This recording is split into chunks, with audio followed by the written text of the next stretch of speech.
استغفار کرنا چاہیے. اس لیے بعض علم میں ذکر کیا کہ جب کوئی لوگوں کو مسئلہ بتائے, کوئی قضا, کوئی جج ہے, تو اس کو چاہیے استغفار کا کثرت سے اہتمام کریں کہ استغفار کے ذریعے سے اللہ تعالیٰ کی طرف سے انسان کو توفیق نصیب ہوتی ہے. جو شخص مظلوم ہے وہ چاہے آپ کا مخالف کیوں نہ ہو, آپ نے اس کے ساتھ کھڑا ہونا ہے, کمزور کا ساتھ دینا ہے آپ نے, اور اپنی مسلمان اگر ظالم ہوں, اپنے مسلمان اگر طاقتور ہوں, ان کا ساتھ چھوڑ دینا ہے. جو انسان گناہ گار ہے وہ تو مستقل اپنے آپ پر ظلم کر رہا ہے, کیونکہ اس کا نتیجہ انتہائی خطرناک ہے. اس کا نتیجہ انسان کو سزا کی صورت میں. آپ کو کوئی تکلیف دے رہا ہے, آپ پر کوئی ظلم کر رہا ہے, آپ کو اچھا لگتا ہے؟ نہیں لگتا. لیکن جب انسان اپنی خواہشات نفس کو پورا کرنے کے لیے گناہ کرتا ہے تو اس کی سزا کل قیامت کے دن جب اسے ملے گی تو کس نے ظلم کیا؟ اپنے آپ پر, انسان نے خود نے. کہ ما من عبد یذنب ذنبا, کوئی بھی انسان گناہ کرتا ہے, کوئی بھی بندہ گناہ کرتا ہے, اور گناہ کرنے کے بعد وہ اٹھتا ہے, وضو کرتا ہے اور 2 رکعت پڑھتا ہے اور اللہ سے استغفار کرتا ہے. جب وہ اس انداز میں, اس اہتمام کے ساتھ وضو, 2 رکعت اور اپنے گناہ کی معافی کا اہتمام کرتا ہے, تو یجد اللہ غفور الرحیم, وہ اللہ کو یقیناً اپنے سامنے پائے گا کہ اللہ نے اس کو بخش دیا ہے, اللہ نے اس پر مہربانی کر دی ہے. اللہ کے نبی صلی اللہ علیہ وسلم کے جو معلم ہیں وہ خود رب تعالی ہے. اللہ کے نبی صلی اللہ علیہ وسلم کو جس نے سکھایا ہے وہ رب تعالی. اسی لیے یہ خصوصیت ہے اللہ کے نبی صلی اللہ علیہ وسلم کی کہ انسانوں میں سے کوئی آپ کا استاد نہیں ہے. وَلَقَدْ يَسَّرْنَا الْقُرْآنَ لِلذِّكْرِ فَهَلْ مِن مُّدَّكِرٍ. سورۃ النساء آیت نمبر 105. اِنَّا أَنزَلْنَا إِلَيْكَ الْكِتَابَ, ہم نے نازل فرمائی ہے آپ کی طرف کتاب, بالحق, جو کہ بالکل سچی اور درست کتاب ہے. کیوں نازل فرمائی ہے؟ لِتَحْكُمَ, تاکہ آپ فیصلہ فرمائیں, بین الناسی, لوگوں کے درمیان, بما اراک اللہ, ان چیزوں کے ذریعے سے جو اللہ تعالیٰ نے آپ کو دکھایا ہے. وَلَا تَكُنْ لِلْخَائِنِينَ خَصِيمًا, اور نہ ہوں آپ خیانت کرنے والوں کے لیے خصیم, ان کی طرف سے نمائندہ بن کے جھگڑا کریں, ان کی وکالت کریں. یہ اس آیت سے ایک خاص مضمون کی ابتدا ہے, اور وہ مضمون یہ ہے کہ انسان حق کے ساتھ قائم ہو جائے. اور حق سے مراد یہاں پر ان آیات میں خاص طور پر جو اختلافات ہیں, جو جھگڑے ہیں لوگوں کے آپس کے, ان کو حل کرنے میں آپ نے, اللہ کے نبی صلی اللہ علیہ وسلم, یہ نہیں دیکھنا کہ کون مسلمان ہے, کون منافق ہے اور کون یہودی ہے. منافق ہے تو ان کے سر پہ ڈال دو, ان کو رگڑ دو. یہودی ہیں تو سارا وبال ان کے سر پہ ڈال دو, اپنی غلطیاں بھی ان کے سر پہ لگا کے اور ان کو سزا دے دیں. آپ نے ایسا نہیں کرنا. کچھ تفسیری روایات کے اندر, کتابوں کے اندر یہ روایت مذکور ہے کہ جو بعض انصاریوں کا آپس کا اختلاف ہوا, اور اس اختلاف کی نوعیت یہ تھی کہ قبیلہ بنی ظفر کے کچھ لوگوں نے, ایک فرد نے چوری کی ایک دوسرے انصاری کے گھر سے. جب چوری کا معاملہ پھیلنے لگا تو اس نے وہ چوری کی ہوئی چیز یہودی کے گھر میں پھینک کر شور مچوا دیا کہ یہ یہودی کے گھر میں ہے, اور وہاں سے برآمد کروا لی. اللہ کے نبی صلی اللہ علیہ وسلم کے پاس مسئلہ گیا. یہودی مصر تھا کہ چوری میں نے نہیں کی, وہ مصر تھے کہ چوری یہودی نہیں کی ہے. ان کا آپس کا اختلاف ہوا, دلائل اپنے اپنے تھے. یہ جو آئے تھے پوری پلاننگ کر کے آئے تھے قبیلہ بنی ظفر والے, اور پلاننگ یہ تھی کہ اپنے ساتھ اور بھی مسلمانوں کو, لوگوں کو ساتھ ملائے. پوری ایک, جب انسان مجرم ہوتا ہے تو پھر وہ پورا ایک پلاننگ کرتا ہے, اپنے ساتھ لوگوں کو ملاتا ہے, آواز سے آواز مل جاتی ہے. تو قریب تھا کہ یہودی کے خلاف فیصلہ ہو جائے. اللہ تعالیٰ نے فرمایا, اللہ کے نبی صلی اللہ علیہ وسلم, آپ کی طرف اللہ تعالیٰ نے جو کتاب نازل فرمائی وہ سچی کتاب ہے, تاکہ آپ لوگوں کے درمیان فیصلہ کریں جو تعلیمات اللہ تعالیٰ نے آپ کو دی ہیں, جو وحی اللہ تعالیٰ نے آپ کو دی ہے. میں نے پہلے بھی عرض کیا تھا, دوبارہ عرض کر دوں کہ اللہ کے نبی صلی اللہ علیہ وسلم کے فیصلے دلائل اور شہادات کی بنیاد پر ہوتے تھے. آپ کو اجتہاد کا بھی اس معاملے میں حق پورا حاصل تھا, اور آپ کا اجتہاد ہی ہم نے قبول کرنا ہے. جب بھی پیچھے آیت گزری ہے چند کلاسز پہلے, فَلَا وَرَبِّكَ لَا يُؤْمِنُونَ حَتَّى يُحَكِّمُوكَ فِي مَا شَجَرَ بَيْنَهُمْ, جب اس آیت کی تفسیر ہم نے پڑھی تھی تو اس مسئلے کو ہم نے ذکر کیا تھا. یہاں پر اللہ تعالیٰ نے آپ کو وحی نازل کر کے فرمایا کہ وَلَا تَكُنْ لِلْخَائِنِينَ خَصِيمًا, جو خیانت کرنے والے ہیں ان کی طرف سے آپ خصیم نہ بن جائیں، ان کی طرف سے جھگڑا کرنے والے، ان کی حمایت کرنے والے، ان کی وکالت کرنے والے، وہ چاہے اپنے کیوں نہ ہوں. یعنی اپنے ہیں، انسان کو اپنے کے مخالف ہی حق پر کھڑا ہونا چاہیے. ابھی انشاءاللہ کل شاید یہ آیت آ جائے کہ انسان کو حق کے لیے مجرد ہونا چاہیے، چاہے اپنے خلاف انسان کیوں نہ گواہی دے رہا ہو، اپنے والدین کے خلاف، اپنے رشتہ داروں کے خلاف، انسان کو حق کے لیے مجرد ہونا چاہیے.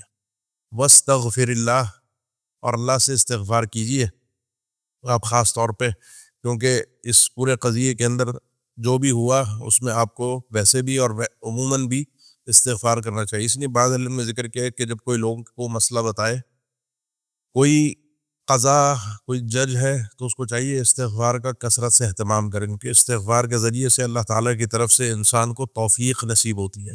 اور آپ جانتے ہیں اللہ کے نبی صلی اللہ علیہ وسلم کا جو عمومی معمول تھا، روزانہ کی بنیاد پر 70 اور بعض روایات میں 100 مرتبہ یہ استغفار کا صیغہ پڑھنا، استغفر اللہ یا استغفر اللہ ربی من کل ذنب واتوب الیہ، استغفر اللہ الذی لا الہ الا هو الحی القیوم واتوب الیہ، اللہم انت ربی لا الہ الا انت خلقتنی وانا عبدک، سید الاستغفار.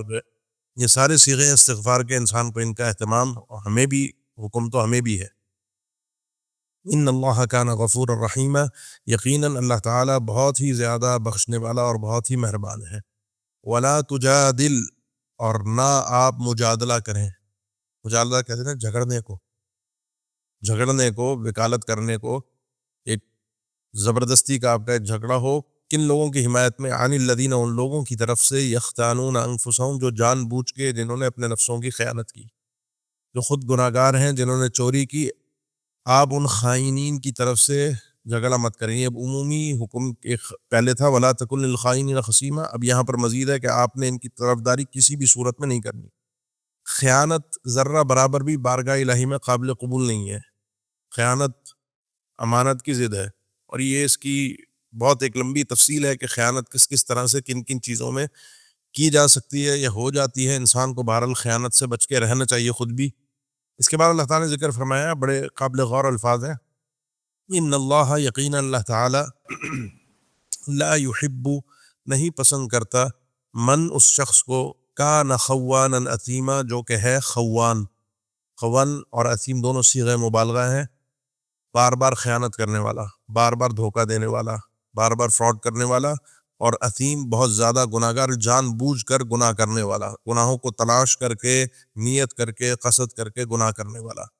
اس سے اہل علم نے دو تفسیریں میں نے دیکھی، اس میں یعنی دو تفسیروں میں ایسا ملا کہ دو مفسرین نے اس چیز کو ذکر کیا کہ کسی سے اگر کبھی خیانت سرزد ہو گئی، کبھی گناہ سرزد ہو گیا، اور ہوتا ہے ہم میں سے کوئی بھی گناہوں سے اور خیانت سے پاک نہیں ہوتا، وہ بہرحال اس وعید سے باہر ہے. اس کا معنی نہیں کہ وہ گناہ نہیں ہے، کبھی کبھی خیانت کر لینی چاہیے، کوئی نیکی کا کام ہے، ایسا نہیں ہے، وہ بھی گناہ ہے، لیکن اللہ تعالیٰ کی محبت نصیب نہیں ہوتی خوان کو، جو مستقل جس کی رگوں میں خیانت بس گئی ہے. اب جو مظلوم ہے، جو شخص مظلوم ہے، وہ چاہے آپ کا مخالف کیوں نہ ہو، آپ نے اس کے ساتھ کھڑا ہونا ہے، کمزور کا ساتھ دینا ہے آپ نے. اور اپنے مسلمان اگر ظالم ہوں، اپنے مسلمان اگر طاقتور ہوں، ان کا ساتھ چھوڑ دینا ہے. حق کے ساتھ کھڑا ہونا ہے انسان نے اس طرح کے فیصلوں میں، اس طرح کے قضیوں میں. یستخفون من الناس ولا یستخفون من اللہ، یہ لوگ چھپتے ہیں، ڈرتے ہیں اللہ، لوگوں سے چھپ جاتے ہیں. ولا یستخفون من اللہ، اور نہیں چھپتے اللہ سے. انسان چھپ کر گناہ کرتا ہے لوگوں سے، کیوں کرتا ہے؟ دو وجوہات کی بنا پر. میں آپ کے سامنے گناہ نہیں کرتا، دو وجوہات کی بنا پر. ایک تو شرم ہوتی ہے، اور ایک بدنامی کا ڈر ہوتا ہے. حیا ہوتی ہے اور ایک بدنامی کا ڈر ہوتا ہے. عام طور پہ لوگ ان دو وجوہات کی بنا پر کھلے عام گناہ نہیں کرتے، اور جو کرتے ہیں کھلے عام گناہ، اس لیے وہ بدترین مجرم ہے، ڈبل مجرم ہے. جو مجاہرہ کرتا ہے، گناہ بھی کرتا ہے اور گناہ کے اوپر دکھاتا بھی ہے، اتراتا بھی ہے، وہ ڈبل مجرم ہو جاتا ہے. تو ایک آدمی جو گناہ چھپ کر کرتا ہے، لوگوں سے چھپ کر جو گناہ کرتا ہے، وہ حیا، شرم کے مارے اور ڈر کے مارے. یہ دونوں چیزیں اللہ سے ہونی چاہیے تھیں. انسان کو شرم بھی اللہ سے آنی چاہیے تھی. ان اللہ حی کریم ستیر، یہ جو الفاظ حدیث میں آتے ہیں، اللہ سب سے زیادہ، یعنی اس طرح کے معاملات میں امام احمد بن حنبل رحمہ اللہ کے اس قضیے کے اندر بڑے خوبصورت اشعار ہیں، کیسے جو ہے وہ انسان جو ہے وہ لوگوں سے چھپ کر گناہ کرتا ہے، لوگوں کی آنکھوں کا اسے ڈر ہے اور اللہ کی سے اس کو شرم نہیں آتی. جب تنہائی میں جاتا ہے تو اللہ کے سامنے انسان کیسے گناہ کر لیتا ہے. ولا یستخفون من اللہ وهو معهم، اس حال میں کہ اللہ تو ان کے ساتھ ہر وقت ہوتا ہے. اس وقت بھی اذ یبیتون ما لا یرضى من القول، جس وقت یہ رات کے وقت میٹنگز کر رہے ہوتے ہیں، خفیہ باتیں کر رہے ہوتے ہیں ان چیزوں کی، لا یرضى من القول، جو اللہ جن باتوں سے راضی نہیں ہوتا، جو باتیں اللہ کے ہاں پسندیدہ نہیں ہے، رات کو خفیہ میٹنگ کر کے. یہ اسی قضیے کی طرف اشارہ ہے کہ خیانت کرنے کے لیے وہ قضیہ اللہ کے نبی صلی اللہ علیہ وسلم کے سامنے اس طرح پیش کرنے کے لیے پہلے سے میٹنگ کر کے آتے ہیں. ان کو لوگوں کا ڈر ہے کہ لوگوں کے سامنے ہم بدنام نہ ہو جائے. اللہ کا ڈر نہیں ہے، اللہ تو سب چیزوں کو جانتا ہے، انسان کو اللہ سے ڈرنا چاہیے. وَكَانَ اللَّهُ بِمَا يَعْمَلُونَ مُحِيطًا، اور ہے اللہ تعالیٰ جو کچھ یہ سب لوگ عمل کر رہے ہیں ان کا احاطہ کرنے والا ہے، گھیرنے والا ہے. اللہ کو ہر چیز کی حقیقت کا پوری طرح سے علم ہے، اس لیے انسان کو حقیقت میں اللہ سے ڈرنا چاہیے. اس طرح کی میٹنگز کر کے، پلاننگ کر کے، خیانت کر کے آ کے کسی اور کے سر گناہ ڈال دینا اور اللہ کے نبی صلی اللہ علیہ وسلم کا سہارا استعمال کرنا کہ آپ کے ذریعے سے فیصلہ ہم کسی طرح کروا لیں تو ہم گویا کہ بچ جائیں گے، یہ بہت بڑا جرم اور ظلم ہے. ہاں انتم، ہاں تم ہی ہو، ہاں اولائی یہی لوگ کہ جادلتم عنہم فی الحیات الدنیا، تم مجادلہ کرتے ہو، جھگڑتے ہو، حمایت کرتے ہو، ان کے وکالت کرتے ہو فی الحیات الدنیا، دنیا کی زندگی میں. یعنی جن مسلمانوں کو ساتھ لے کر آئے تھے جو چور تھا حقیقی، ان کو تنبیہ ہے کہ تم ہو تو جو اس کی وکالت میں آ گئے اور اس کی حمایت میں آ کر مسلمان ہونے کی وجہ سے بول رہے ہو اور یہودی پر الزام لگا رہے ہو.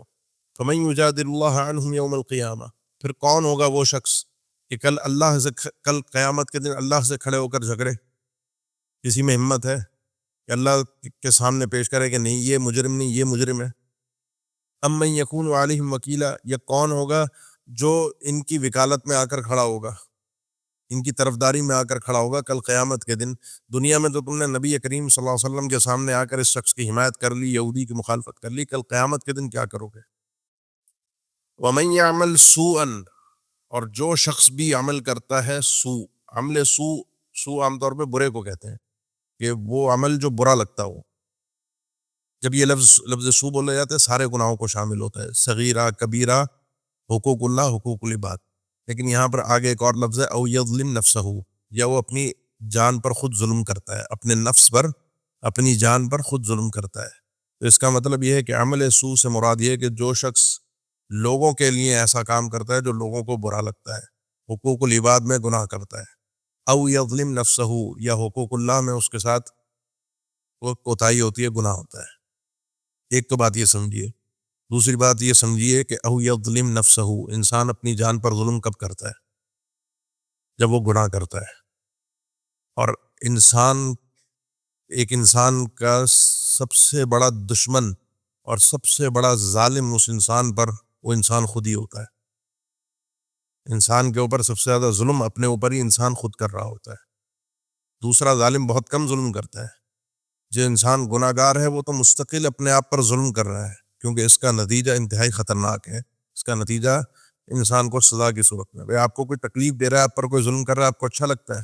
نہیں لگتا. لیکن جب انسان اپنی خواہشات نفس کو پورا کرنے کے لیے گناہ کرتا ہے تو اس کی سزا کل قیامت کے دن جب اسے ملے گی تو کس نے ظلم کیا؟ اپنے آپ پر، انسان نے خود نے. بہرحال دونوں ہی چیزیں، حقوق اللہ کا جرم ہو یا حقوق العباد کا جرم ہو، جس نے بھی کیا، ثم یستغفر اللہ، زندگی میں کبھی بھی استغفار کر لے، اللہ سے توبہ کر لے. جس وقت بھی آئے گا توبہ کرنے کے لیے، جس وقت بھی، مرنے سے پہلے. یہ تو ہم پیچھے بھی پڑھ کے آ چکے ہیں سورہ نساء کے آغاز میں، چوتھے پارے کے آخر میں، کہ انما التوبۃ علی اللہ الذین عملوا السوء بجہالہ ثم یتوبون من قریب ولیست التوبۃ للذین یعملون السیئۃ حتی اذا حضر احدهم الموت. موت سے پہلے ہے، موت آنے کے بعد، یہ موت کے آغاز میں، موت کی نشانیاں ظاہر ہونے کے بعد نہیں ہے. ثم یستغفر اللہ، کبھی بھی توبہ کرتا ہے تو یجد اللہ، وہ پائے گا اللہ تعالیٰ کو غفور الرحیم، بہت ہی بخشنے والا اور بہت ہی مہربان. توبہ کا دروازہ ہر وقت اس کے لیے کھلا ہوا ہے. سیدنا علی رضی اللہ تعالیٰ عنہ فرماتے ہیں کہ بات مجھے سیدنا ابوبکر صدیق نے فرمائی اور بالکل سچی بات بیان فرمائی، بالکل درست بیان فرمائی کہ ما من عبد یذنب ذنبا، کوئی بھی انسان گناہ کرتا ہے، کوئی بھی بندہ گناہ کرتا ہے اور گناہ کرنے کے بعد وہ اٹھتا ہے، وضو کرتا ہے اور 2 رکعت پڑھتا ہے اور اللہ سے استغفار کرتا ہے جب وہ اس انداز میں اس اہتمام کے ساتھ وضو 2 رکعت اور اپنے گناہ کی معافی کا اہتمام کرتا ہے تو یجد اللہ غفور الرحیم، وہ اللہ کو یقیناً اپنے سامنے پائے گا کہ اللہ نے اس کو بخش دیا ہے، اللہ نے اس پر مہربانی کرتی ہے۔ اور پھر اس آیت کی تلاوت فرمائی وَمَن يَعْمَلْ سُوءًا أَوْ يَظْلِمْ نَفْسَهُ ثُمَّ يَسْتَغْفِرِ اللَّهَ يَجِدِ اللَّهَ غَفُورًا رَحِيمًا۔ انسان کو ان چیزوں کو خاص طور پر سمجھنا چاہیے۔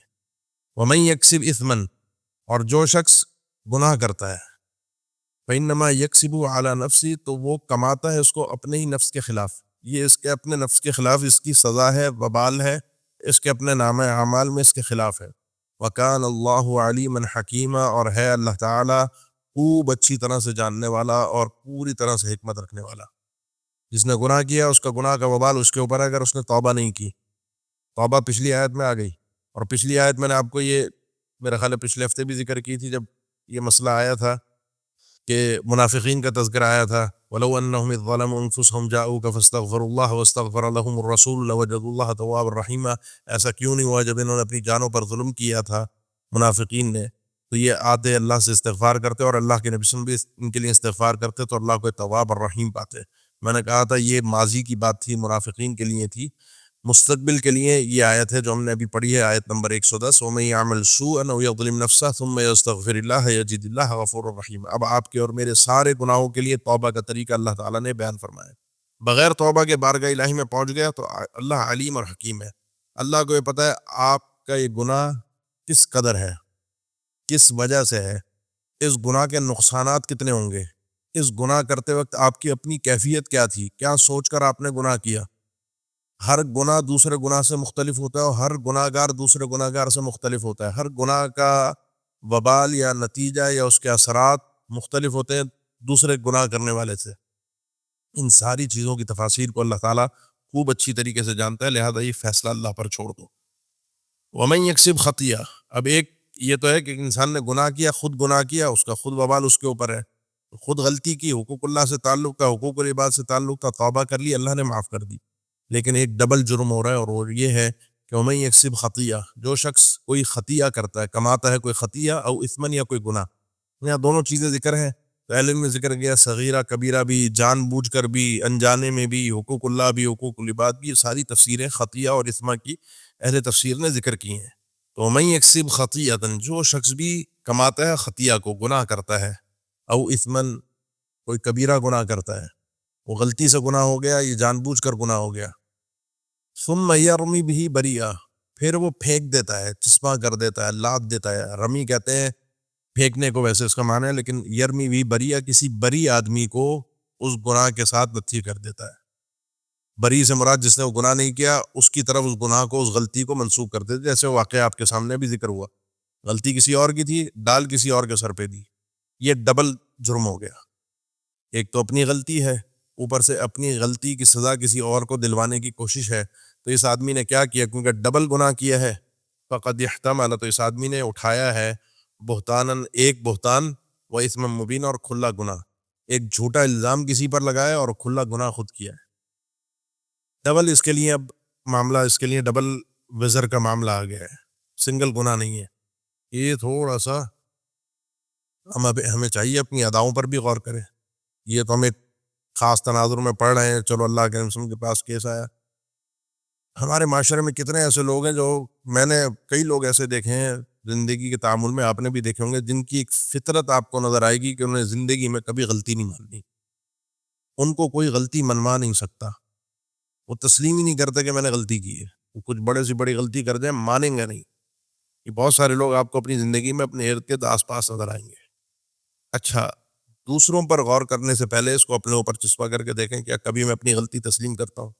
مجھے ہار آتی ہے، مجھے پریشانی ہو جاتی ہے کہ میرا نام آ گیا، میری غلطی کسی کے سامنے آ گئی تو لوگ مجھے برا بھلا کہیں گے۔ اس برائی سے بچنے کے لیے، لوگوں کے طعنوں سے بچنے کے لیے، لوگوں کی نظروں میں برا بننے سے بچنے کے لیے، اس غلطی کا بوجھ میں کسی اور کے سر پہ ڈال دیتا ہوں۔ آس پاس ہمارے بہت سے ایسے لوگ ہیں، اور ہو سکتا ہے میں بھی انہی میں سے ہوں۔ اس لیے اپنے آپ کو ابن آدم ہوتے ہوئے آدم علیہ السلام کے طریقے پر چلے، غلطی ہو جائے تو ربنا ظلمنا انفسنا، ابلیس کے طرز عمل پر نہ چلائے کہ غلطی کرنے کے بعد اکڑ جائے کہ نہیں، غلطی تو میری نہیں ہے، اس کو آگ سے پیدا، مجھے آگ سے پیدا کیا، اس کو مٹی سے پیدا کیا، میں اس کو سجدہ کیسے کروں؟ جب انسان اپنی غلطی کا دفاع کرنے والا ہو جائے تو عام طور پہ وہ اپنی غلطی اگر سامنے نظر آ رہی ہو، غلطی ہوئی ہے، نقصان ہوا ہے، تو اس نقصان کا وبال وہ کسی اور کے سر پہ ڈالنے کی لازمی کوشش کرتا ہے۔ جو غلطی انسان کی اپنی ہے تسلیم کرے، مانے، اللہ سے توبہ کرے، حقوق العباد کا معاملہ ہے، معافی مانگ لے، یہاں جان چھڑوا لے اپنی، یہاں اپنے آپ کو بخشوا لے، اس میں آسانی ہے۔ اس کے بعد اگلی آیت ہے جس کا تعلق اللہ کے نبی صلی اللہ علیہ وسلم کے ساتھ آپ کی عصمت کے تعلق سے تقریباً مفسرین نے ذکر کیا کہ اس آیت میں اللہ کے نبی صلی اللہ علیہ وسلم کی عصمت، آپ کا معصوم ہونا، آپ کو اللہ نے بچا کر رکھا ہے غلطیوں سے، گناہوں سے، خطاؤں سے، یہ اللہ کی ایک خاص عطا ہے جو آپ کو ہوئی ہے۔ اس کا ذکر اللہ تعالیٰ نے اس آیت میں فرمایا ہے، وَلَوْلَا فَضْلُ اللَّهِ عَلَيْكَ وَرَحْمَتُهُ، اور اگر نہ ہوتا اللہ کا فضل خاص آپ پر، ورحمتہ، اور اس کی خاص رحمت، یہاں پر عام فضل اور عام رحمت نہیں ہے، کیونکہ اللہ کے نبی صلی اللہ علیہ وسلم کا تذکرہ ہے اور آپ کی عصمت کا تذکرہ ہے، باقی اللہ کی فضل اور رحمتیں تو میرے اوپر بھی ہیں۔ اللہ کے نبی صلی اللہ علیہ وسلم کے اوپر جو اللہ کا فضل اور اس کی رحمتیں ہیں اللہ تعالیٰ کی خاص، وہ تو اللہ نے کچھ یہاں ذکر کر دیا آیت میں۔ جو میرے اوپر اور آپ کے اوپر ہیں تھوڑا سا ہم بھی غور تو کر لیں، اللہ کی کوئی خاص رحمتیں ہوں مجھ پر، کوئی خاص فضل ہو جو میں اپنے آس پاس لوگوں میں دیکھتا ہوں کہ ان پر نہیں ہے، مجھ پر ہے۔ سوچے نا، آپ کے اور میرے اوپر بھی اللہ کے بڑے انعامات تو ہیں۔ ہم تو ان الانسان لربہ لکنود، بندہ تو اپنے رب کے لیے کنود ہوتا ہے کہ گن گن کے مصیبتیں، پریشانیاں شمار کر کے رکھتا ہے، یہ ہو گیا، اللہ نے یہ کر دیا، نعمتیں بھول جاتا ہے، اللہ کے احسانات انسان بھول جاتا ہے۔ تو کچھ تو ہم تو سوچیں کہ اللہ نے مجھ پر خاص کیا نعمتیں کی ہیں۔ انعامات تو ساری ہیں نا، سر سے لے کر پاؤں تک تو ہے ہی میرا مجسمہ ہی ہے فضل الہی، رحمت الہی، سانس اللہ کی رحمت ہے، لیکن خاص کیا رحمتیں ہیں وہ انسان کو پتہ ہوتی ہیں۔ وہ انسان سوچے کہ اللہ نے مجھ پر خاص کیا اپنے انعامات کیے۔ تو اللہ کے نبی صلی اللہ علیہ وسلم پر خصوصی اللہ کا فضل اور انعامات میں سے ایک یہ ہے کہ لَهَمَّتْ طَائِفَةٌ مِّنْهُمْ أَن يُضِلُّوكَ، کہ ارادہ کر لیا تھا، چاہ لیا تھا ایک جماعت نے ان لوگوں میں سے کہ آپ کو گمراہ کر دیں، آپ کو اس فیصلے کے اندر وہ راہ سے بھٹکا دیں، آپ سے غلط فیصلہ کروا دیں، یہودی کے خلاف فیصلہ کروا دیں۔ اللہ کا فضل نہ ہوتا تو آپ ظاہر پر چل رہے ہوتے تو ایسا ہو جاتا، لیکن اللہ چونکہ یہاں معاملہ خطرناک تھا، یہاں معاملہ اس طرح کا نہیں تھا کہ آپ سے فیصلہ، کیونکہ یہودی کے خلاف بات تھی، تو اللہ تعالیٰ نے وحی نازل فرما کر فرمایا کہ ایسا نہ کیجیے۔ اور ان لوگوں کے بارے میں فرمایا جو منافقین میں سے تھے، یا جو مسلمان اس شخص کی حمایت میں آئے تھے جس نے چوری کی تھی، کہ وَمَا يُضِلُّونَ إِلَّا أَنفُسَهُمْ، یہ لوگ نہیں گمراہ کر رہے ہیں مگر اپنے آپ کو۔ یہ جب انسان کسی دوسرے کو بیوقوف بنانے کی کوشش کرتا ہے تو وہ خود اپنے آپ کو بیوقوف بنا رہا ہوتا ہے۔ وَمَا يَضُرُّونَكَ مِن شَيْءٍ، اور یہ آپ کو کچھ بھی نقصان نہیں پہنچا سکتے، آپ کا کوئی کچھ نہیں بگاڑ سکتا۔ کیوں؟ کیونکہ آپ کے ساتھ اللہ ہے۔ یہ تو ہو گئی ایک بات۔ اب اللہ کا جو ایک خاص فضل ہے جو عمومی ہے، خاص ہے اس اعتبار سے کہ اللہ کے نبی کے اوپر ہوا، اور عمومی اس اعتبار سے کہ اس فضل سے پوری امت سیراب ہوئی۔ وَأَنزَلَ اللَّهُ عَلَيْكَ الْكِتَابَ، اللہ تعالیٰ نے نازل فرمائی ہے آپ پر اپنی کتاب قرآن مجید، والحکمہ، اور حکمت، یہ بے شمار بار یہ مسئلہ گزر چکا ہے، قرآن اور حدیث۔ وَعَلَّمَكَ، اور اللہ نے آپ کو علم دیا ہے، مَا لَمْ تَكُنْ تَعْلَمْ، جن چیزوں کا علم آپ کے پاس نہیں تھا پہلے، جن چیزوں کی معلومات آپ نہیں رکھتے تھے۔ وَوَجَدَكَ ضَالًّا فَهَدَىٰ، اللہ نے آپ کو راہ سے بھٹکا ہوا پایا، آپ کی ہدایت کی، آپ کو رہنمائی کی، آپ کے اوپر وحی نازل کی۔ وَمَا كُنْتَ تَدْرِي مَا الْكِتَابُ وَلَا الْإِيمَانُ وَلَكِنْ جَعَلْنَاهُ نُورًا وَكَذَلِكَ أَوْحَيْنَا إِلَيْكَ رُوحًا مِّنْ أَمْرِنَا، یہ اللہ تعالیٰ نے وحی جو آپ پر نازل کی، اس سے پہلے آپ کو نہ قرآن کا کچھ پتہ تھا، نہ لکھنا آتا تھا، نہ علم کچھ تھا، یہ سب کچھ تعلیمات آپ کو اللہ نے دیے۔ اللہ کے نبی صلی اللہ علیہ وسلم کے جو معلم ہیں وہ خود رب تعالیٰ ہے۔ اللہ کے نبی صلی اللہ علیہ وسلم کو جس نے سکھایا ہے وہ رب تعالیٰ، اسی لیے یہ خصوصیت ہے اللہ کے نبی صلی اللہ علیہ وسلم کی کہ انسانوں میں سے کوئی آپ کا استاد نہیں ہے، انسانوں میں کوئی آپ کا ہے، یہ خصوصیت اللہ نے آپ کی رکھوائی کہ آپ کو کسی سے دنیا میں انسانوں سے علم نہیں سیکھنے دیا، اور خاص آپ کو اپنی عطا سے علم، اپنے فضل سے علم عطا کیا۔ وَكَانَ فَضْلُ اللَّهِ عَلَيْكَ عَظِيمًا، اور ہے اللہ کا فضل آپ پر بہت عظیم، اللہ پر آپ کے احسانات تو بہت ہی بڑے بڑے ہیں، ہم پر بھی ہیں، لیکن اللہ کے نبی کو یہاں پر جو عصمت کا معاملہ ہے اس کو خصوصی طور پر اللہ تعالیٰ نے ذکر فرمایا۔ یہ تو ہوگی نبی صلی اللہ علیہ وسلم کی بات۔ اب جب ہم نے امت میں لوگوں نے غلطی کی، جس غلطی کا اوپر تذکرہ ہوا، غلطی کے بعد ایسا نہیں ہوتا کہ اللہ تعالیٰ غلط چیز کو غلط کہہ دے اور اچھائی کی طرف رہنمائی نہ کرے۔ اب آپ کی اور میری اچھائی کی طرف پوری امت کے لیے رہنمائی ہے کہ ہم نے کرنا کیا ہے۔ لا خیر فی کثیر من نجواہم، خیر نہیں ہے، بھلائی نہیں ہے. بہت سی نجوا میں، نجوا کہتے ہیں سرگوشی، خاص میٹنگز جو چھپ کر باتیں کی جائیں، تنہائی میں، اکیلے میں 2-3 بندے مل کر پلاننگ کریں، اس میں خیر نہیں ہوتی. کثیر، بہت زیادہ ان گفتگوؤں کے اندر خیر نہیں ہوتی. یہ جو چھپ کر گفتگو ہوتی ہے، بہت زیادہ ان گفتگوؤں کے اندر خیر نہیں پائی جاتی. کیوں؟ اس لیے کہ چھپ کر جو باتیں ہوتی ہیں وہ انسان کو پتہ ہوتا ہے کہ یہ کھل گئیں تو میں بدنام ہو جاؤں گا. ورنہ نیکی تو ہوتی ہے نا، انسان نیکی تو چاہتا ہے پتہ چلے سب کو، نیکی تو سب کے سامنے آئے، غلطیاں چھپاتا ہے. وہ جو پلاننگ کر رہا ہے، وہ جو گناہ کی پلاننگ کر رہا ہے، وہ چھپ کر ہوتی ہے. اللہ نے فرمایا عام طور پر جو چھپ کر باتیں ہوتی ہیں ان میں بہت سی باتوں میں خیر نہیں ہوتی، کچھ باتوں میں ہوتی بھی ہے. ہاں الا، مگر وہ آدمی. اب یہ جو آگے 3 چیزیں ذکر ہو رہی ہیں نا، یہ 3 چیزیں اس قلیل کے اندر مذکور ہیں جو اللہ تعالیٰ نے ویسے ہی ذکر فرمایا کہ بہت سی نجوا میں خیر نہیں ہے. تو کچھ نجوا میں، کچھ خاص باتوں میں خیر ہے، کچھ میں ہے. ان کچھ میں سے کچھ کو اللہ تعالیٰ نے خاص طور پر ذکر کیا، تو وہ کچھ میں سے کچھ جو ہے وہ بڑی اہمیت کے حامل ہے. بات کو ذرا سمجھیے گا، ان کچھ میں سے بھی کچھ یہ بڑی اہمیت کے حامل ہے. ہماری جو میٹنگز ہوتی ہیں، ہماری جو محفل اور گفتگو ہوتی ہے نا، عام طور پہ 3 قسم کی باتیں ہوتی ہیں. یا تو انسان جائز باتیں کر رہا ہوتا ہے، حلال، نہ نیکی نہ گناہ، یا گناہ کی باتیں ہوتی ہیں یا نیکی کی باتیں ہوتی ہیں. عام طور پر گناہ کی باتوں میں بڑا مزہ آتا ہے، غیبت میں، ادھر ادھر کی باتوں میں، تبصروں پہ. زیادہ تر محفلوں میں یہی ہوتا ہے. اپنی محفلوں کو گناہ کی باتوں سے بھی اور جائز باتوں سے بھی انسان چھوڑ دے. جائز بھی کھاتے میں تو نہیں آ رہی نا، ٹھیک ہے، نقصان میں نہیں ہے لیکن فائدے میں بھی نہیں ہے. اور جائز سے انسان بعض اوقات، اسی لیے اللہ کے نبی صلی اللہ علیہ وسلم کے جو فرامین بکثرت روایات میں کہ فَلْيَقُلْ خَيْرًا أَوْ لِيَصْمُتْ، جو شخص اللہ اور آخرت کے دن یا تو خیر کہے یا خاموش رہے. یا من صمت نجا، جو خاموش رہا وہ بچ گیا. کیونکہ آپ کے پاس یہ 3 آپشن ہے، 3 میں سے خیر تو آپ کے حق میں ہے، باقی 2 جو ہے نا وہ خطرناک ہیں. ایک تو ہے ہی آپ کی بربادی اور ہلاکت کا، دوسرا جو ہے نا وہ مڈل والا، جو جائز اور حلال باتیں وہ بھی انسان کو بعض اوقات اکثر و بیشتر بلکہ اس طرف لے جاتی ہیں. تو 3 کام آپ کریں. الا من امر بصدقہ، جو شخص صدقے کا حکم دیتا ہے، کھل کر دے یا چھپ کر دے. چھپ کر کسی کو بتا دے یار کچھ ضرورت مند ہے، اس کے ساتھ نیکی کر دو، اس کی ضرورت کو، اس کی حاجت کو پورا کر دو، تاکہ اس کا بھی پردہ رہ جائے حاجت مند کا، اور یہاں اس کی یہ نیکی کی بات بھی پہنچ جائے. او معروف، یا کسی کو کوئی نیکی کی دعوت دینی ہے، کسی کی یعنی انسان کے اندر کبھی اصلاح کرنی ہو، اپنے کسی کی ذاتی اصلاح کرنی ہو، تو اس کا طریقہ یہ ہے کہ چھپ کر کی جائے. کھل کر آپ کسی کی اصلاح کو، غلطی کو نہ کیجیے، ورنہ چڑھ جائے گا آدمی. او اصلاح بین الناس، یا لوگوں کے درمیان اصلاح کروانی ہو، لوگوں کے درمیان صلح کروانی ہو. جھگڑا ہوا ہے لوگوں کے درمیان، نفرتیں ہیں، عداوتیں ہیں، اس سے جو شر پیدا ہوتا ہے، اس سے جو بربادی پیدا ہوتی ہے، اس کا انسان کو تصور نہیں ہے.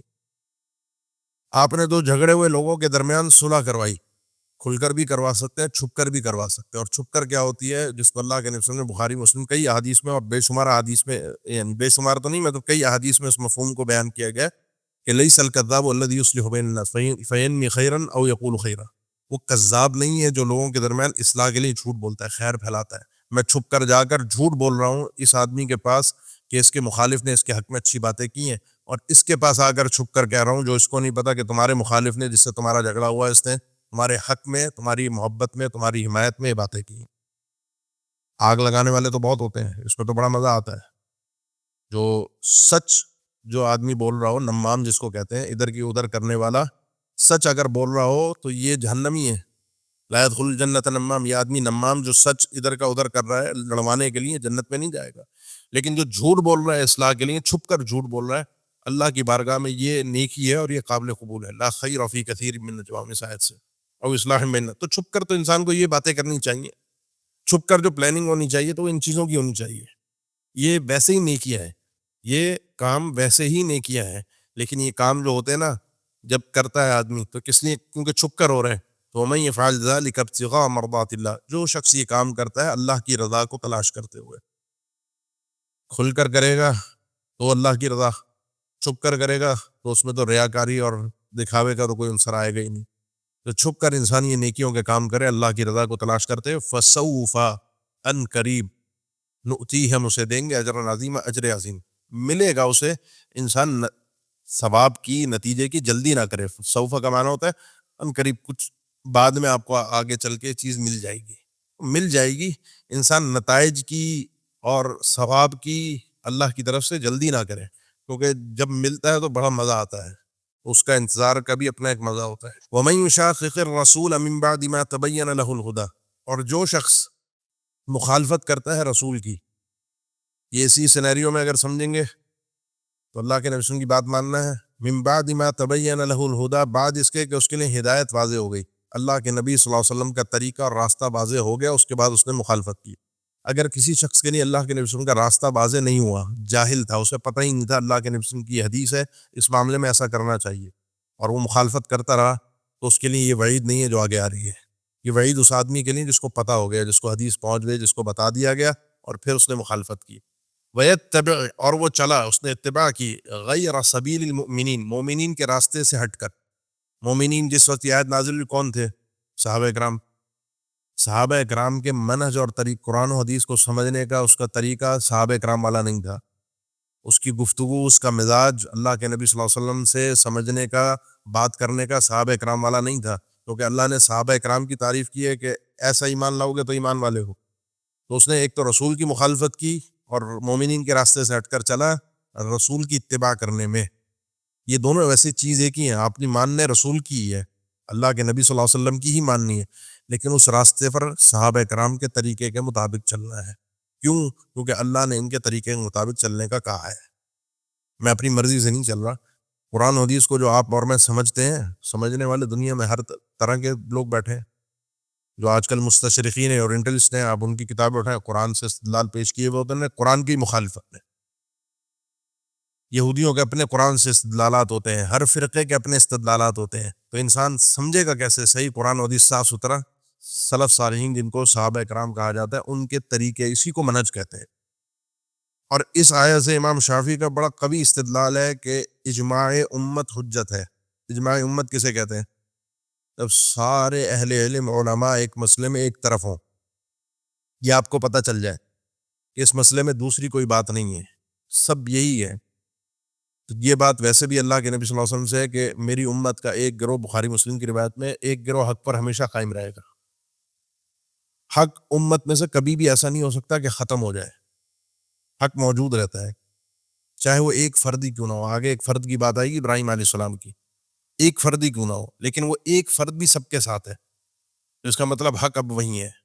5 نمازیں مثال کے طور پہ فرض ہیں، کوئی آ کر کہ نہیں 5 نہیں 3 فرض ہیں، 6 فرض ہیں، آپ سنیں گے بھی نہیں اس کی بات، کیونکہ سب 5 کی فرضیت کے قائل ہیں. اور جب اجماع ہو جاتا ہے تو اس لیے دلائل بھی انسان بھول جاتا ہے. دلائل تو اختلافات میں یاد رہتے ہیں نا، جب اتفاق ہوتا ہے تو انسان کو دلائل کی طرف توجہ بھی نہیں جاتی. ہاں بھائی اتفاق ہے، چلو 5 نمازیں فرض ہیں، فجر کی 2، ظہر کی 4، عصر کی 4، مغرب کی 3، عشاء کی 4. سارے فرقوں کے نزدیک، سب کے نزدیک یہ فرض ہے، یہ ہے، اور یہ اس طریقے سے اس میں کوئی اختلاف کی بات میں گنجائش نہیں ہے. تو اس کو کہتے ہیں اجماع امت. تو جو شخص مخالفت کرتا ہے رسول کی ہدایت کے واضح ہو جانے کے بعد اور مومنین کے راستے سے ہٹ کر چلتا ہے، تو نولیہ ما تولی، ہم اس کو پھیر دیتے ہیں جہاں وہ پلٹ کے جا رہا ہے. اب جس طرح اس کا منہ ہے، جیسی اس کی اپنی خواہشات ہیں، جس طرح وہ چاہتا ہے ویسے جیتا رہے.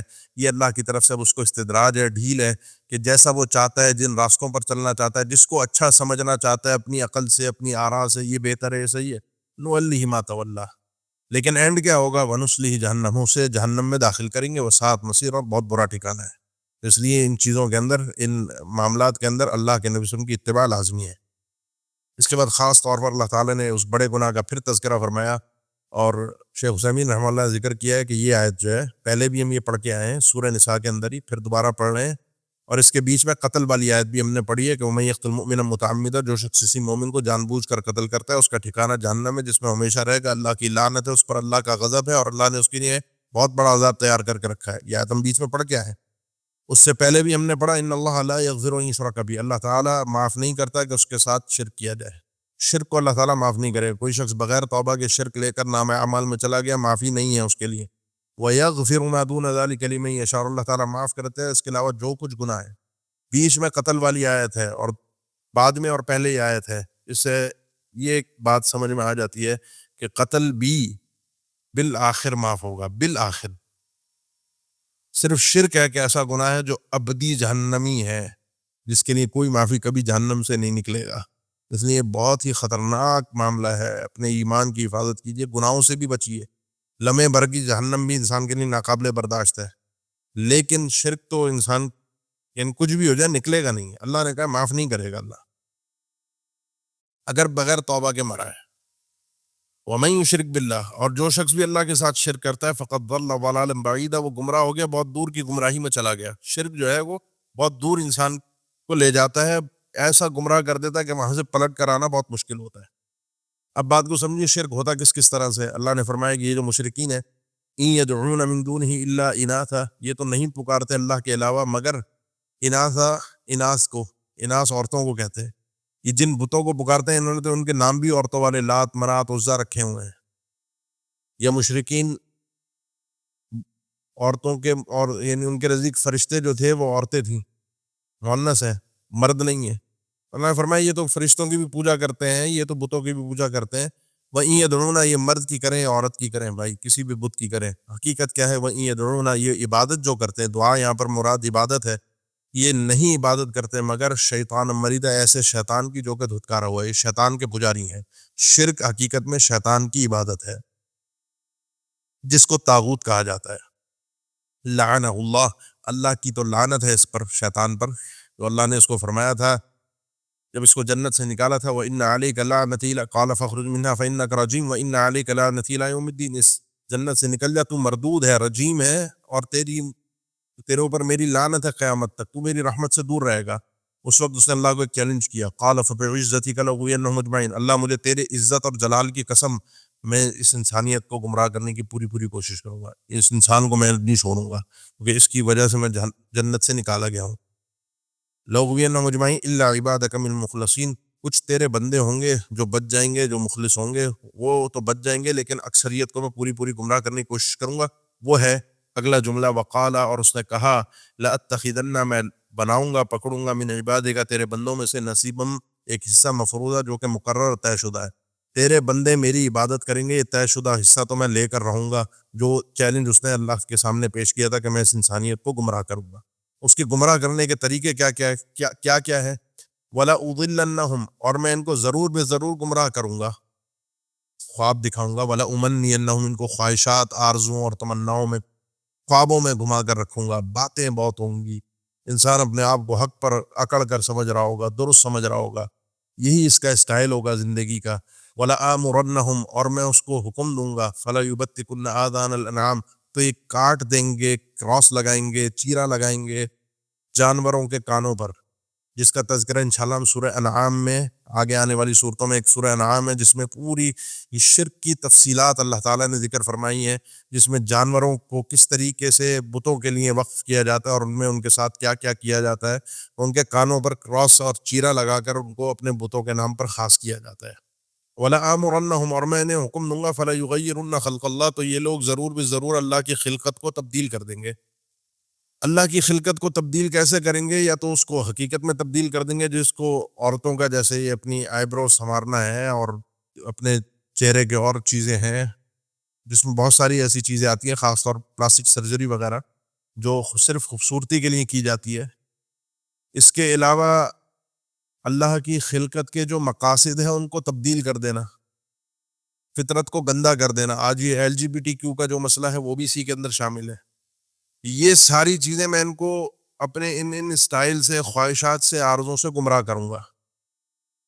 وَمَن يَتَّخِذِ الشَّيْطَانَ وَلِيًّا مِن دُونِ اللَّهِ, اور جو شخص بھی شیطان کو اللہ سے ہٹ کر اپنا ولی دوست بنا لے گا, جس نے بھی بنا لیا, جس انسان نے بھی, فقط خسر خسران مبینہ, اس نے بہت بڑا نقصان اٹھایا, تباہ ہو گیا, وہ برباد ہو گیا, کیونکہ اس کا دوست شیطان ہے. کیوں؟ یعیدہم ویمنیہم, شیطان تو ان کو بس وعدے اور آرزوؤں پر رکھتا ہے, باتیں ہیں, گھما پھرا کر خواب ہیں, اور انسان کو خواب اپنی حقیقت سے دیکھنے چاہیے.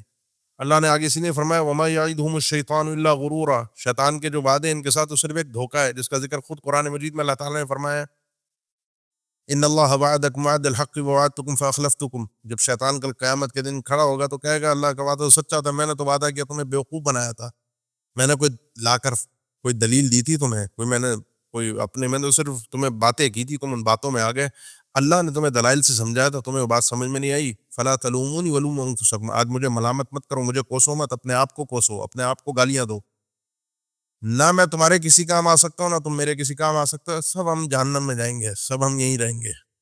یہ اس کا دھوکہ تھا، جس دھوکے میں، فراڈ میں ہم انسان آ جاتے ہیں، اس لیے اس کے دھوکے سے بچ کر رہو۔ اس کے دھوکوں میں سب سے بڑا دھوکہ انسان کے لیے شرک ہے، سب سے بڑا دھوکہ، کیونکہ یہ ناقابل معافی ہے، یہ سب سے بڑا اس کا حملہ ہے، اور سب سے ہلکا ترین حملہ شیطان کا انسان کو فضولیات، مباحات، جائز کاموں میں مشغول کرنا ہے، سب سے بڑا شرک ہے، اور سب سے ہلکا اور چھوٹا انسان کو مباحات کے اندر مشغول کرنا ہے۔ اس کے بیچ بہت سارے اس کے گمراہ کرنے کے طریقے، واردات کے طریقے، اور انسان کو طرح طرح، یہ کسی لمحے چھوڑتا نہیں ہے، مایوس نہیں ہوتا، آخری لمحے تک لگا رہتا ہے۔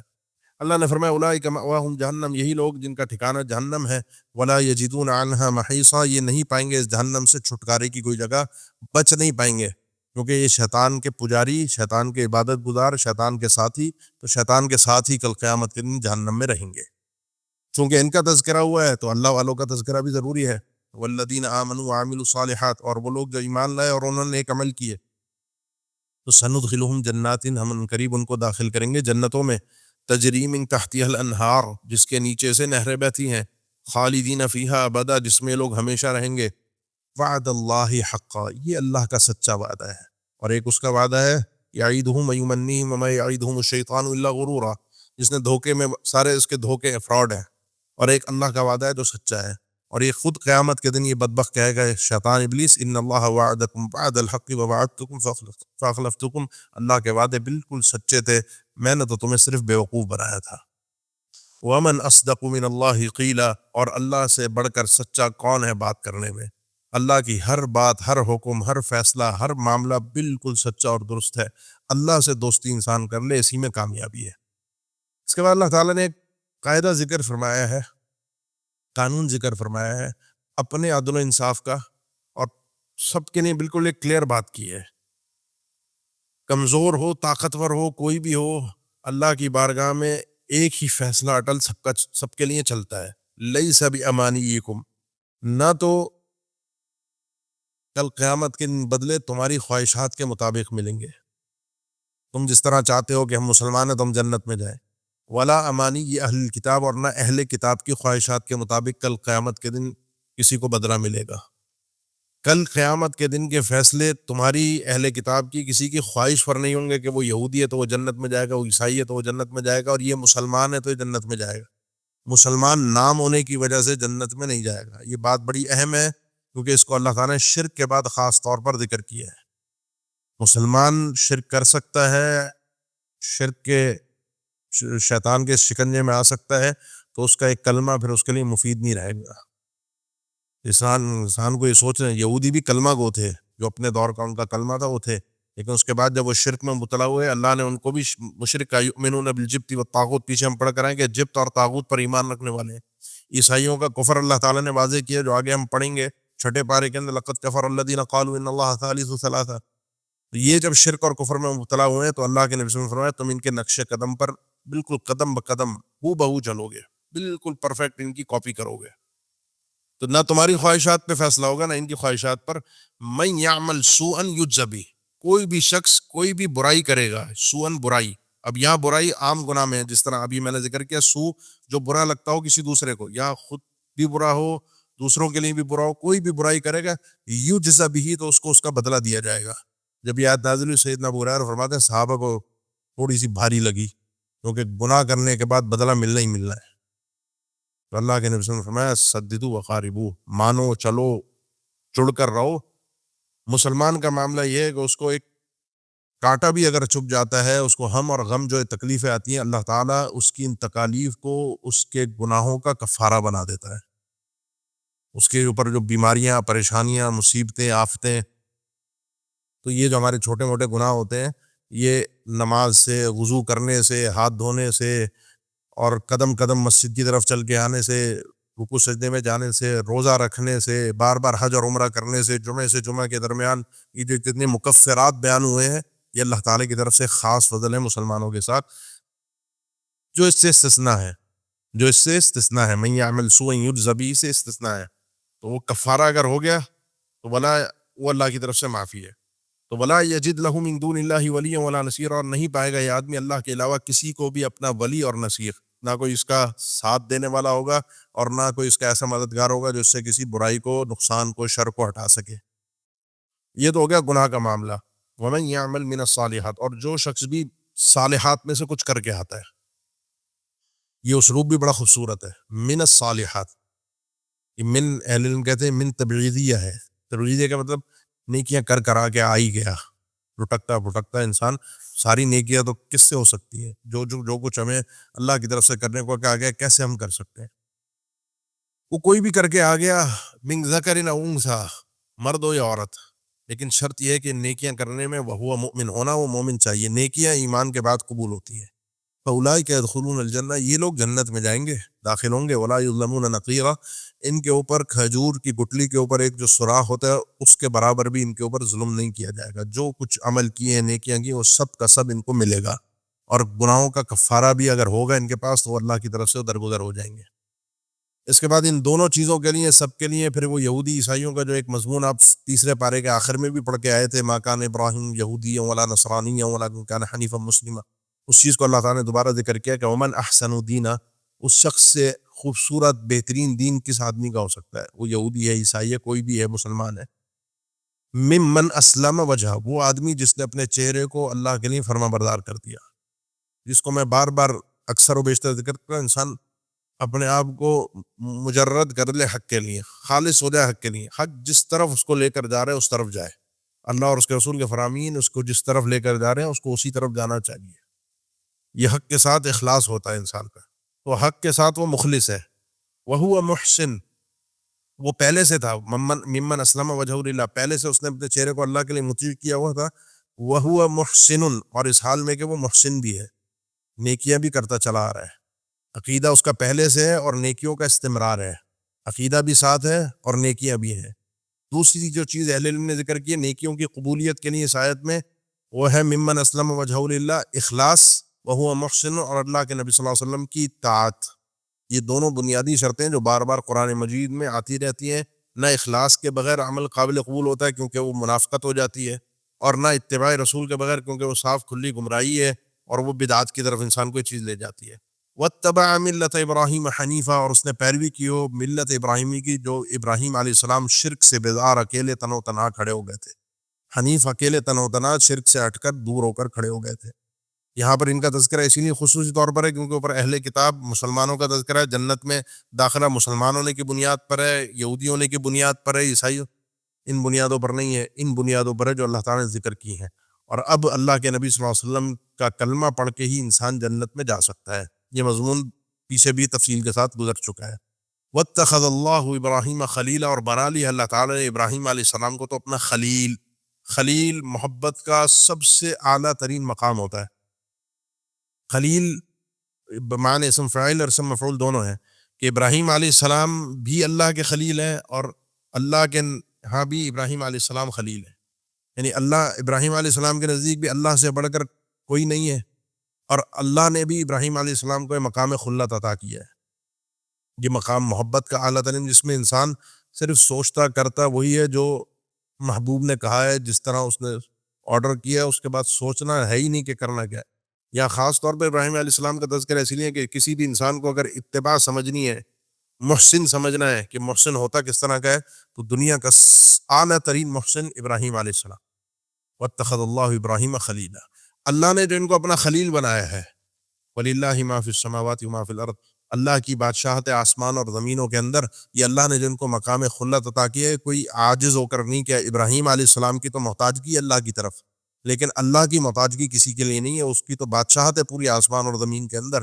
وَكَانَ اللَّهُ بِكُلِّ شَيْءٍ مُحِيطًا، اور ہے اللہ تعالیٰ ہر چیز کو احاطہ کرنے والا، گھیرنے والا، ہر چیز کا علم، اس کی باریکیوں کا علم اللہ تعالیٰ کو خوب ہے۔ کسی فعل سے، کسی کام سے اللہ تعالیٰ کے اس کا نام اخذ نہیں کیا جا سکتا۔ نام جو ہے اللہ تعالیٰ کے صفاتی نام جو ہے، اسماء جو ہے، وہ علم ذکر کرتے ہیں، وہ توقیفی ہیں۔ توقیفی کا مطلب یہ ہے کہ جو نام اللہ نے بتایا ہے بس وہی نام اللہ کا ہوگا۔ یہ ہوتا یہ تھا کہ عورت اگر زیادہ مالدار نہیں ہے، یتیم بچی ہے، مالدار نہیں ہے، یا خوبصورت نہیں ہے، تو خود نکاح کی رغبت نہیں رکھتے تھے، خود نہیں کرتے تھے، اور جب خود نہیں کرتے تھے تو اس کا آگے کہیں نکاح بھی ہونے نہیں دیتے تھے کہ نکاح ہو گیا تو پیسہ چلا جائے گا۔ ظاہری اور باطنی یہ دو انسان کے کردار ہوتے ہیں۔ باطنی طور پہ انسان کی محبت ہے، دل کا میلان ہے، یہ انسان کے اختیار میں ہے ہی نہیں۔